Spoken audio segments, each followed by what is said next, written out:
So today we're asking ourselves, what is your literal thing? What is that one thing that you usually do and it makes you feel like so fulfilled? So what is your literal thing?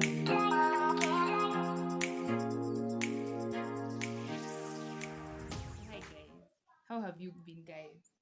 It's been an amazing time, I must say, and I want to bring you to speed on something that I shared in my last video when I was talking about the way my hand has been held by people from various backgrounds, people from various places, my sponsors, my friends, and everybody who has helped me along the way, the teachers who actually um, taught me back in primary school and all the way to the university, and the people who've like stood by me all this time along. Mine is to say thank you to you all, and to do that, I there's the guy called Shohei Dambeti. We apparently came from the same village, and right now he's on radio and TV. I've seen him transition and switch on between radio and the TV, and that is what he has been doing so much. So Shohi and I have been like planning to do a mentorship program back in our village, not entirely like just to be part of our own primary school where we schooled from, but to like cover all the whole circuit, all the schools around there, because there's no such a program that happens around there. And what has been happening most is that when people get out of the village, they don't come back. Rarely do you see people coming as visitors. Rarely do you see people coming as, I mean, kids coming like ni watoto and so on. They're coming around, and people are full in their house in December. That one is no longer there. So most people you find like they benefit from the schools that they went to school in. They come to Nairobi, Excel, go to various places. Some in South Africa, some of them have gone to Mombasa, various parts of the country, or actually various parts of the world. But nobody comes back, and that is one thing that we missed even growing older. When we were much younger, then back in those schools, there is zero mentorship in that side. And what happens is that even those ones who succeed and come from the gutters, and they come and excel in Nairobi, the only time you get to hear about them is like when there's a funeral. That is the only time you hear like so and so, watoto wakina so and so, and they come there with Range Rovers, big cars, big money, big families, and you're like, I all along these people have been around, but the village has not changed. It's still the same village, same houses, same people, same old people who are there. And we said, let's get together. Like, I think this conversation we had around 3 years back. Yeah, 3 years or 4 years, we've been having this conversation over and over. And I think there is never a right time, because maybe if we ever wait and say let's become millionaires, then we can give back, it will take a lot of time until that happens. So we've started small. We'll be donating books, we'll be donating our time, we'll be donating our expertise, areas of expertise, our views of life, our experiences of life. And this a mentorship program that we've designed. We'll also be looking into how can we improve the school in terms of even eventually even having a library in the future. And this is the conversation that we're having. This is the conversation we've been having. This is what we want to achieve. As part of my impact, I know I cannot be sponsoring 1,000 kids at a go at the time, but I know that's the difference between that dream and today is just time. And one day we'll be able to do that. But for now, we are coming back, holding each other's hands, and the program will be calling it Hold My Hand. When you say hold my hand, the whole concept is like you go and walk through the life journey with a young adult, a young baby, until they become an adult. In the same context, we'll be donating sanitary pads.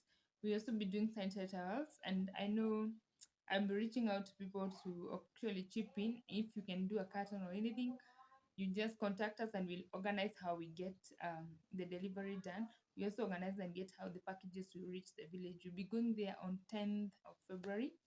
I will be going there on 10th of February with my friends, and you're very welcome to chip in terms of your expertise, your time, in terms of your financially, to maybe buy books or buy pads, or even if you have revision materials that you've already bought, or pencils or coloring materials, You need that is what we need. That is what we need to go and share and also like uplift our village in terms of um people are not getting stranded with career choices and everything. We are there to mentor them, we are there to open up their mind, to also introduce our community to the outside world as well. So that in future we have people even funding a whole library in that area. And this is what we're up to. And that is my dream eventually that we will come together at Hold My Hand community program. We will hold each other's hands and eventually even have a huge library where our children can go and study for free. Because and the library, my vision is that library will be equipped with a digitrack, not really a digitrack, but we'll have a program where a digitrack comes around. And so the future is on tech. We want to introduce our children to tech. We want to also have our community getting involved in the spaces, like designing spaces, designing how to improve our own level up community, on how to to do capacity building for our teachers, on how to navigate through life in terms of mentorship, even like positioning uh, our children in the world of spaces. Because you find like places like Western, they have very established communities programs that happen there. They have very, I talk of Huawei Digitrack, they have access to that. Talk of the children in the refugee camps. We go too far into thinking that those people are the worst disadvantaged. But we forget a village where people have no inspiration. People have no they don't work towards something. And I think it's a mentorship program in whatever capacity is very important, that people need to like step up and be going back to the schools they came from to give the same to them. Sorry about the noise. The kids are trying to get in and there's chicken outside. Sorry about that. So beyond all that, we want also to appreciate the teachers who taught us. I think that is one thing that we always forget about. So in the same time, on 11th, we'll be planning on how to visit a few teachers who are still there, the ones who have already retired, because the rest we might find them at school. But for those ones who have retired, we'll do a one-on-one visit. So I'll be sharing that with you guys. You'll see what will happen. So karibuni sana. My number is always in the description box.